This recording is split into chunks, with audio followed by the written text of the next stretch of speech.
Good morning, students. I am Nivedita Singhdeo of Marwadi College English Department. Today, I am going to take your online classes for English core on ENA, that is of 100 marks. Today, we will start with the book Hornbill, as we have two books in English core, that is Hornbill and Snapshots. We will start with the book Hornbill. Students, आज हम लोग English ENA और English core की आज से online classes start कर रहे हैं। इंग्लिश कोर में दो बुक्स हैं, हॉर्नबिल और स्नैपशॉट्स। आज हम लोग पहली बुक हॉर्नबिल से स्टार्ट करेंगे। English core ENA 100 marks, Hornbill, lesson number 1, The Portrait of a Lady by Khushwant Singh. Main characters are grandmother of Khushwant Singh. Narrator is none other than Khushwant Singh. Lesson number 1, Portrait of Lady,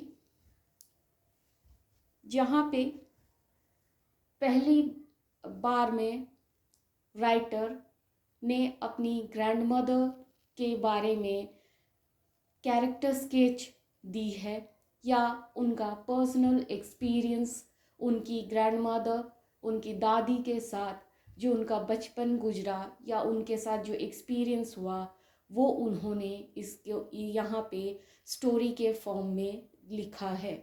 ये एक short story है, इसलिए यहाँ पे ना ज़्यादा characters होगा और ना ही ज़्यादा जगह चेंजेस होंगे। In the portrait of a lady, Khushwant Singh draws a lifelike pen portrait of his grandmother. He had intimate relations with her since his childhood. Their friendship was broken when they had to move to the city. The English school, science, music didn't appeal to her. The narrator went abroad for higher studies. His arrival after 5 years from abroad was an occasion for celebration. The old lady tired herself and fell ill. Her death was mourned not only by the narrator's family but also by the sparrows whom she fed regularly in the afternoon. इस कहानी में खुशवंत सिंह ने अपनी grandmother का एक character sketch दिया है, जो कि उन्होंने उनके साथ अपने बचपन में जो समय गुजारा था अपनी दादी के साथ, उसके बारे में, एक्सपीरियंस के बारे में उन्होंने लिखा है। उन दोनों के बीच जो फ्रेंडशिप डेवलप हुआ और कैसे वो फ्रेंडशिप टूट जाती है जब वो लोग शहर आते हैं। शहर में इंग्लिश स्कूल, वहाँ की पढ़ाई बहुत अलग है, जो कि इंग्लिश मीडियम था। साइंस और म्यूज़िक उनको बिल्कुल भी पसंद नहीं था, उनकी ग्रैंडमदर को। फिर नरेटर और खुशवंत सिंह जो हैं वो अपनी आगे की पढ़ाई के लिए वो विदेश भी जाते हैं। जब वो वापस आते हैं पढ़ाई पूरी करके, तो उनकी दादी के लिए उनका वापस आना एक बहुत बड़ा जश्न हो जाता है। वो जश्न मनाती हैं और इतना खुश होती हैं और वो अपने आप को बीमार कर लेती हैं। उसके बाद वो ठीक नहीं हो पाती हैं और उनका डेथ हो जाता है। डेथ के बाद ना सिर्फ उनके परिवार वाले या आसपास ही उनका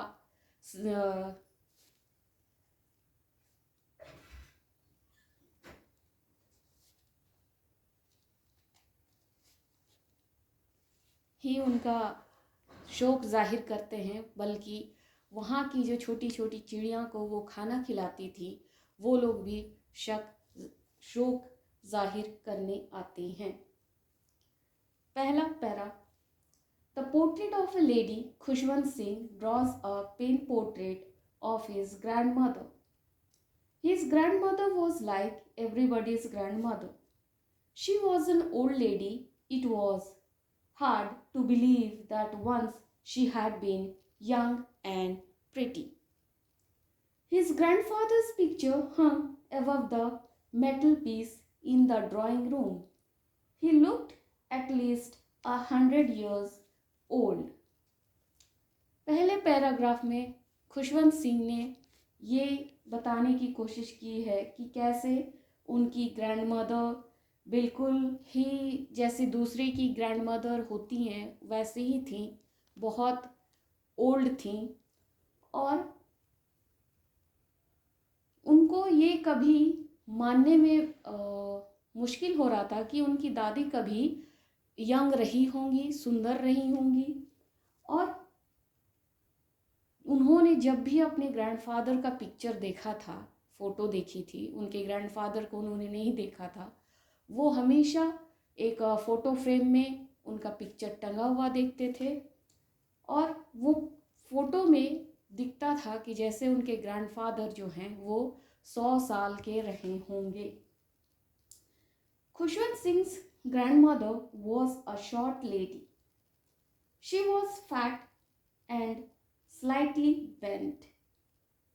She had a wrinkled face. She looked very old. She looked the same for 20 years. She could not walk straight. Khushwant Singh की ग्रैंडमदर जो हैं वो शॉर्ट हाइट की थी, थोड़ी सी फैट थी, मोटी थी और थोड़ी सी झुकी हुई थी।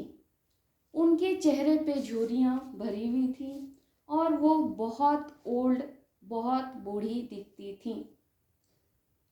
और इस कंडीशन में, इस ओल्ड एज में वो लगभग 20 साल से उनको ऐसे ही देख रहे थे। वो सीधा चल नहीं पाती थी। She hobbled about the house in spotless white clothes. She had to keep her one hand on her waist. वो घर में सफ़ेद साड़ी पहन के इधर उधर घूमा करती थी। चलते समय वो बहुत ही छोटे छोटे स्टेप्स लेती थी और एक हाथ हमेशा कमर पे रहता था। It was to balance her stoop. हाथ कमर में इसलिए रखती थी ताकि वो चलते समय अपना बैलेंस बनाए रखें। She held a rosary in the other hand. She was always telling the beads. वो हमेशा अपने हाथ में एक प्रेयर करने की माला रखती थी जिससे कि हमेशा वो अपना प्रेयर करती रहती थी। Her silver locks scattered over her pale face. उनके सारे बाल बिल्कुल सफ़ेद हो गए थे, सिल्वर कलर के, और वो हमेशा उनके चेहरे पे बिखरे रहते थे। Her lips constantly moved. She always prayed to herself. She gave a picture of peace and contentment.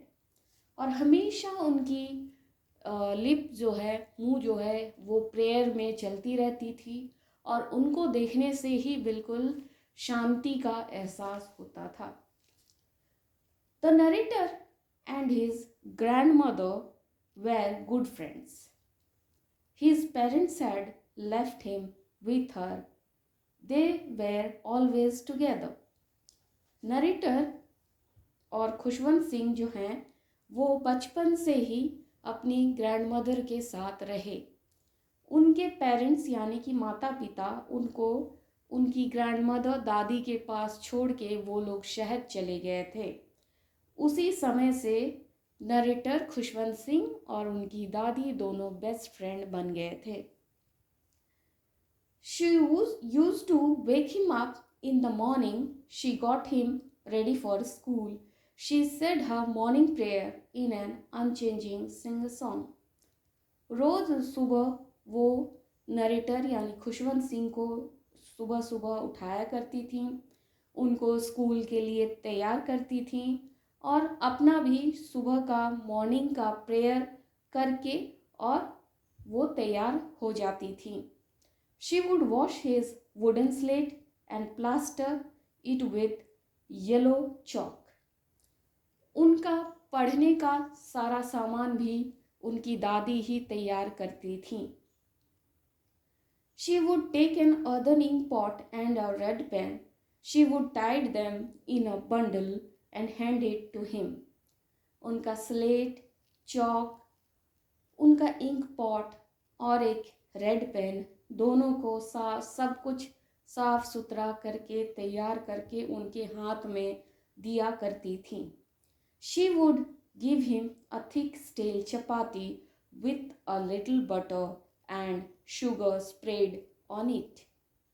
और वो उनको नाश्ते में एक सूखी रोटी जिसमें खूब सारा मक्खन और चीनी शुगर स्प्रेड करके उनको देती थी खाने के लिए। She carried several stale chapatis with her for the village dogs.